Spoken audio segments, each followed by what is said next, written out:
ایک دفعہ حضرت سلمان علیہ السلام نے اللہ تعالیٰ سے عرض کیا کہ یا اللہ میں تیری مخلوق کی دعوت کرنا چاہتا ہوں.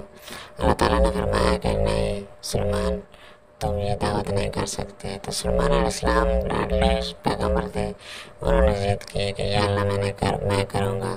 تو اللہ تعالیٰ نے فرمایا ٹھیک ہے کرو. تو کافی عرصہ تک حضرت سلمان علیہ السلام کھانا تیار کراتے رہے اور یہ بھی تھا کہ یا اللہ کھانا خراب نہ ہو. تو کھانا بھی خراب نہیں ہوا. پتہ نہیں کتنا عرصہ وہ کھانا تیار کرتے رہے. جب کھانا تیار ہو گیا تو حضرت سلمان علیہ السلام نے فرمایا کہ یا اللہ اپنے مخلوق کو بھیجو اور آگے وہ دعوت کھا جائے. تو اللہ تعالیٰ نے بھیجا تو ایک مچھلی کو بھیجا. تو اس مچھلی نے آ کے اکیلے ہی اس مچھلی نے وہ کھا لیا اس کا.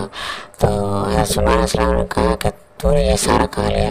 تو اس مچھلی نے کہا کہ اللہ تعالیٰ مجھے 3 لقمے ایسے دیتا ہے روزانہ، تو آپ نے مجھے 1 لقمہ دیا ہے، مجھے یہ دن بھوکا گزارنا پڑے گا.